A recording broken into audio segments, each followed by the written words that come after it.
Magalak kayo't magdiwang, malaki ang nakalang, gantimpala ninyong kanan. Hallelujah, Hallelujah, Hallelujah,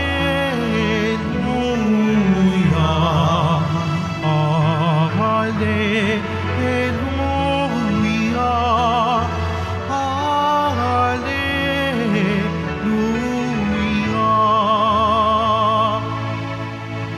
Sumainyo ang Panginoon. At sumaiyo rin. Ang mabuting balita ng Panginoon ayon kay San Lucas. Papuri sa iyo, Panginoon. Noong panahong iyon, tumingin si Jesus sa mga alagad at kanyang sinabi, "Mapalad kayong mga dukha, sapagkat ang Diyos ang maghahari sa inyo. Mapalad kayong mga nagugutom ngayon, sapagkat kayo'y bubusugin. Mapalad kayong mga tumatangis ngayon, sapagkat kayo'y magagalak. Mapalad kayo kung dahil sa anak ng tao, kayo'y kinapopuotan, ipinagtatabuyan, at inaalimura ng mga tao, at pati ang inyong pangalan ay kinasusuklaman. Magalak kayo at lumukso sa tuwa kung ito'y mangyari, sapagkat malaki ang inyong gantimpala sa langit. Gayon din ang ginawa ng kanilang mga ninuno sa mga propeta. Ngunit, sa aba ninyong mayayaman ngayon, sapagkat nagtamasa na kayo ng kaginhawaan.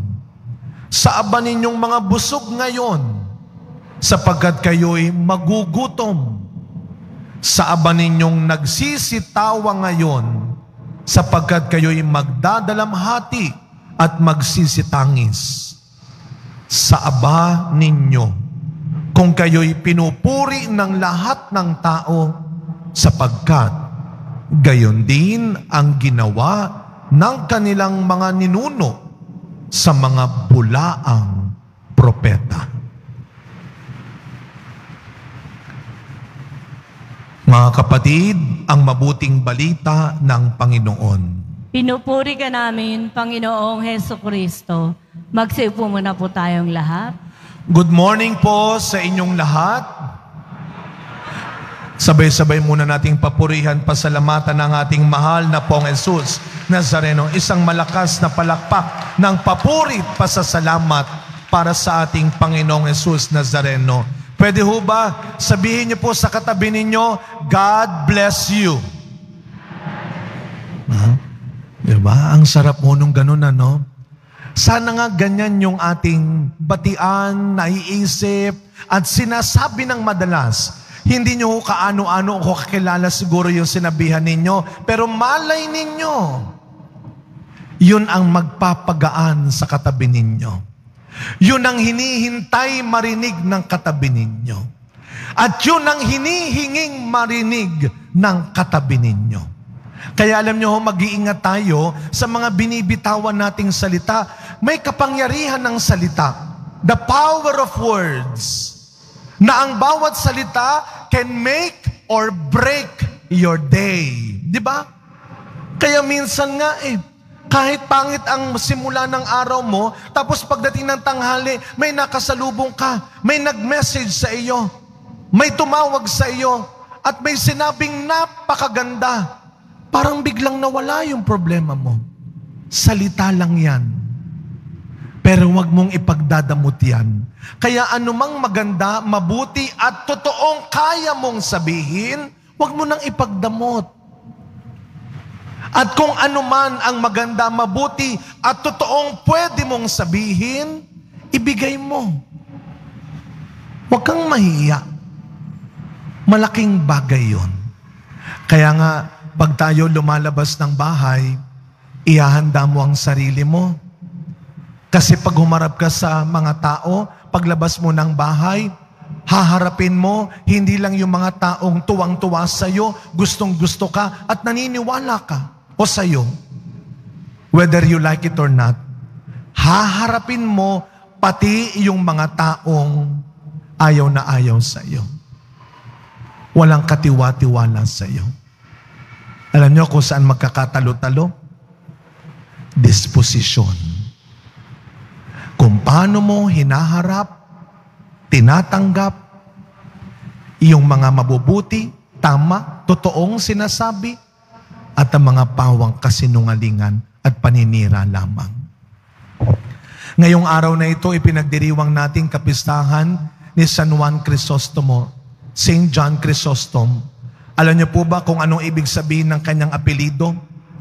Siya ay isang pantas, obispo ng simbahan. Ang ibig sabihin ng kanyang apelido, Crisostomo o Chrysostom, golden-mouthed, gininto ang bibig. Bakit? Sapagkat si San Juan Crisostomo, napakagaling niyang mangaral. He is a great preacher. Sa pamamagitan ng kanyang pangangaral, ipinagtanggol niya ang mahihirap. Sa pamamagitan ng kanyang pangangaral, tinuruan niya ang mga kaparian noon. Magaling siyang magsalita. Pero ang katotohanan ng buhay, hindi lahat natutuwa sa ating mga sinasabi. Totoo yan. Kahit sa loob ng bahay, kahit sa trabaho, kahit sa komunidad ninyo, maniwala ka't maniwala na lang, you cannot please everyone. Pag nagbubuka ang bibig mo, pag nagsasalita ka, hindi naman lahat natutuwa eh. Hindi naman lahat naniniwala. Hindi naman lahat tumatanggap ng lahat ng sinasabi mo. Pero hindi mo dapat iasa. Hindi mo dapat ibatay ang ikapapayapa mo, ang ikaliligaya mo. Kasi kung minsan kawawa rin tayo, ayaw mo na magsalita kasi natatakot ka, baka hindi sila maniwala, baka siraan ka nila. Pero paano yung mga mabuti at totoo mong kayang sabihin? Kung lagi mong iisipin at kung lagi mong iaasa sa iba ang ikaliligaya at ikapapayapa ng buhay mo. Ano ang sabi nating ebanghelyo? Mapalad kayong mga dukha ngayon. Mapalad kayong mga tumatangis ngayon. Parang kung sa panahon natin, Father, madaling sabihin, pero mahirap paniwalaan yan. Masarap mapakinggan, pero mahirap paniwalaan.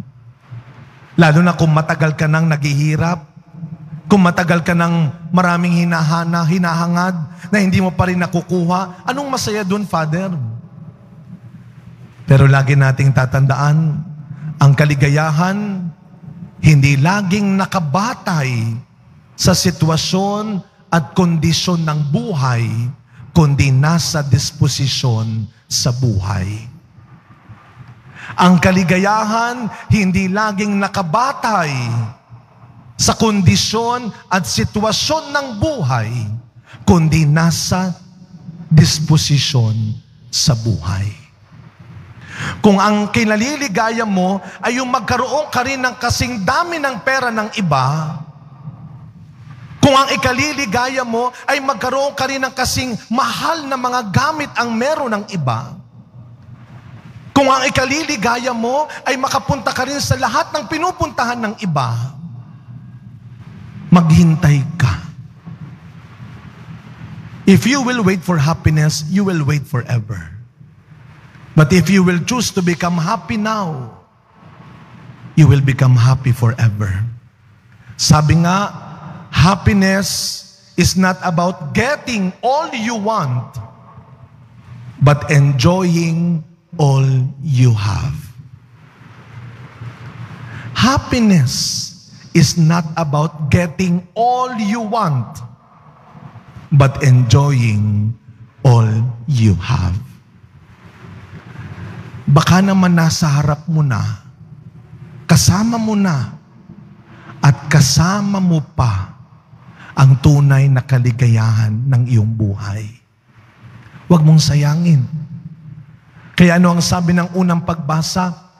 Kapag natutunan mo nang makilala ang Panginoon, Kapag pinili mo ng kalimutan ang kasalanan mo kahapon, kapag tinalikuran mo na ang isang mali at masamang buhay, at sinimulan mo ng ibigay ang buhay mo sa Panginoon, dapat ang pag-iisip mo, hindi na makamundo at hindi lang pangmundo, kundi makalangit.